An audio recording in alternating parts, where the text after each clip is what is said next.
নমস্কার, কেমন আছেন সবাই? পিয়ালি লাইফস্টাইলের আরো একটি ব্লগে স্বাগত জানাই। বন্ধুগণ, ভিডিওটি শুরু করার প্রথমে আপনাদের জন্য একটাই অনুরোধ রইল আমার তরফ থেকে। ভিডিওটি দেখার প্রথমে একটা লাইক দিয়ে ভিডিওটি দেখা শুরু করবেন আর স্কিপ না করে পুরো ভিডিওটা দেখুন। তো যাই হোক, এখন ঘড়িতে 8:30 মতো বাজে আর আমি সকালবেলায় ঘুম থেকে উঠে স্নান করে খাওয়া দাওয়া করে বেরিয়ে পড়েছি। তো কোথায় যাচ্ছি, কেন যাচ্ছি সবটাই আপনাদের সাথে শেয়ার করব। অবশ্যই আমার পুরো ভিডিওটা দেখতে থাকুন। তো গাড়িতে তেল ছিল না, যার জন্য রেডি হয়ে প্রথমে গাড়িতে তেল ভরতে চলে এসেছি সুটন পিসির এখানে। তো তেল ভরছিলাম আর এদিকে চিনিমাই সকাল সকাল ঘুম থেকে উঠে গিয়ে এখন আমার সাথে যাবে বলে বায়না ধরেছিল।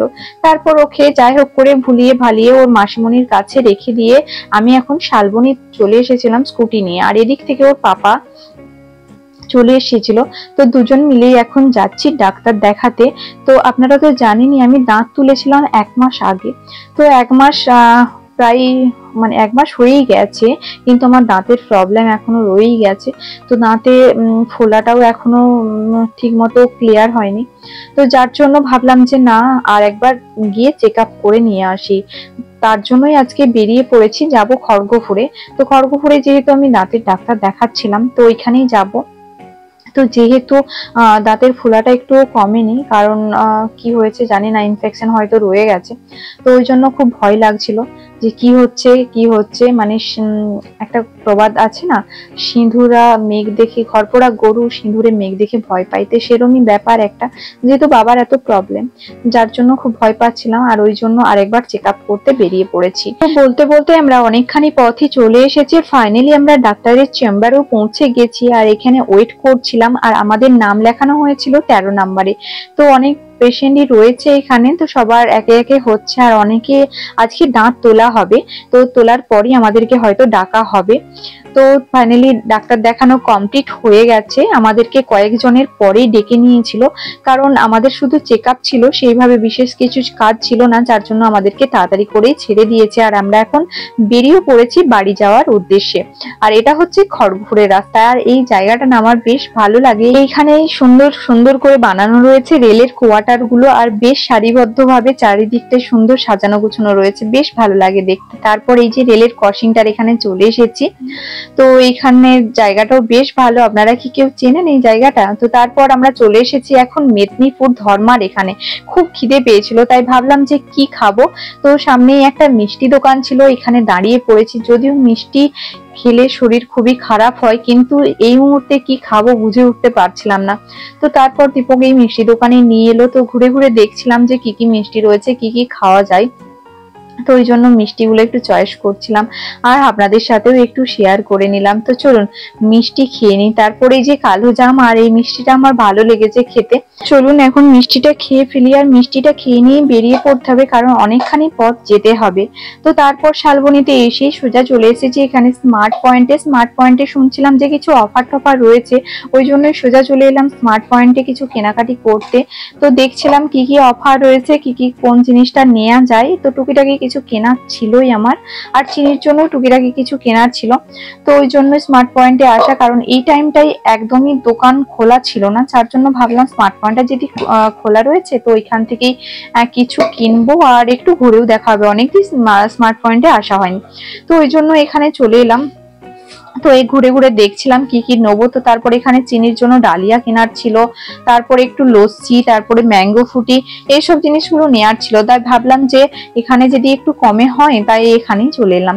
তো ওই জন্য ঘুরে ঘুরে দেখছিলাম। তো চলুন দেখি ওইখানটাতে একটু কিছু অফার রয়েছে কিনা। আবার এখানে কয়েকদিন শুনছিলাম যে দইয়ের অফার দিচ্ছিল 50%-এ। তো ওই জন্য আরোই চলে এলাম। এখানে অনেক রকমের দই রয়েছে, লস্যি রয়েছে, ম্যাঙ্গো ফুটি রয়েছে। তো ওইখান থেকেই চিনির জন্য একটা ম্যাঙ্গো ফুটি নিয়ে নিলাম, আর আমার জন্য একটা লস্যি নিয়ে নিয়েছি। আর ভাবছিলাম যে দই নেবো বলে, তারপরে বললো যে যেগুলোর এক্সপায়ারি ডেট শেষ হয়ে এসছে সেগুলোর জন্যই অফার রয়েছে। তো এখান থেকে দই নেবো বলে দেখছিলাম দইয়ের এক্সপায়ারি ডেট গুলো কততে রয়েছে। তা দেখলাম যে একদমই 1 দিন কি 2 দিন করে রয়েছে এক্সপায়ারি ডেট, যার জন্য আর দইগুলো নিলাম না এখান থেকে। তো ভাবলাম যে দোকান থেকে গিয়ে দইটা নেবো, যদি বাই চান্স রয়ে যায় তাহলে কি দরকার আছে বাবা এত ইয়ে করে নেয়ার। ওই জন্য আর নিলাম না দই, ওখান থেকে শুধু লস্যি আর ম্যাঙ্গো ফুটি নিয়ে নিয়েছি। আর তারপরে চিনির জন্য এখান থেকে ডালিয়া রয়েছে, লেস, এই সবগুলো কিনবো বলে ঠিক করলাম। তো এখন এখান থেকে লস্যি আর ম্যাঙ্গো ফ্রুটিটাও নিয়ে নিলাম, কারণ দেখলাম যে ম্যাঙ্গো ফ্রুটিটা দোকানের থেকে একটু কমই হচ্ছে। দোকানে যেমন ছোট সাইজের থাকে 15 টাকা করে নেয়, আর এখানে দেখলাম যে একটু বড় সাইজ রয়েছে, 20 টাকা দাম রয়েছে, কিন্তু অনেকটাই বড় সাইজ রয়েছে। তো এখান থেকে লস্যি আর ম্যাঙ্গো ফ্রুটি নিয়ে নিয়েছি। তো চলুন আরো কি কি নেওয়া যায়, তো নিয়ে আর বেরিয়ে যাব এখন। তো যা কিছু নেওয়ার ছিল নিয়ে নিয়েছি। তারপরে এখানে বিলিং সেকশনে চলে এসেছি। লস্যি, ডালিয়া, তারপরে যে ম্যাঙ্গো ফ্রুটি, তারপরে চিপস পরকে পর মনে পড়ছিল সব নিয়ে এখন বেরিয়ে যাব।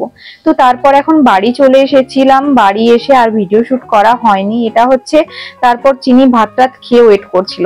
তা আমি যখন ওখানে ম্যাঙ্গো ফ্রুটি নিয়ে এসেছি বলেছি, তো তখনই সাথে সাথেই খেতে চাইছিল। তার এটা হচ্ছে বিকেল বেলায় বৃষ্টি হচ্ছিল আমাদের এখানে খুব জোর, আর চিনি ওইদিকে ফ্রিজের মধ্যে ম্যাঙ্গো ফ্রুটি ছিল, তো সেটাকে নিয়েই খাচ্ছিল। তো আপনাদের কাদের ওইদিকে বৃষ্টি হচ্ছে অবশ্যই কিন্তু কমেন্ট করে জানাতে ভুলবেন না। এটা যদিও দুদিন আগের ভিডিও, আর এটা দুদিন আগের ভিডিও, তখন বৃষ্টি হচ্ছিল। আমি তো দুদিন পরেই ভয়েস ওভার দিয়ে ভিডিওটা পোস্ট করছি। আর এখন তো ভীষণ গরম, মানে আমি এখন ভয়েস ওভার করছি, এতটাই গরম লাগছে ঘরের মধ্যে, মানে কি বলবো, পাখা তো চালাতে পারছি না, কারণ এতটা পাখা চালালে তো ভয়েসটা অন্যরকম শোনাবে। তো যাই হোক, বিকেল বেলায় চিনি এখানে বৃষ্টিতে দুষ্টুমি করছিল, বাইরে বৃষ্টি হচ্ছিল, আর ওই বাইরে সবসময় বৃষ্টি দেখতে চলে যাচ্ছিল। আর আমাদের এদিকে তো একদমই কারেন্টের এত প্রবলেম, কারেন্ট একদমই থাকে না। সবসময় বৃষ্টি যদি এক ফোঁটা পড়েছে তো সঙ্গে সঙ্গে লোডশেডিং হয়ে যাবে। তো এখন সন্ধ্যাবেলায় চিনি দুষ্টুমি শুরু করে দিয়েছে। এখানে একটা মায়ের টিপ পাতা ছিল, তো টিপ পাতাটা নিয়ে গোটা কপালে টিপ লাগিয়ে এখন বসে রয়েছে। তো দুষ্টুমিগুলো আপনাদের কেমন লাগে অবশ্যই কিন্তু আপনারা কমেন্ট করতে ভুলবেন না। ভালো লাগলে একটা লাইক দিয়ে দেবেন। তো তারপরে এই যে তিথি মাসি এসেছে, আর ওর মাসিমণির কাছে এখন বসে বসে দুষ্টুমি করছে।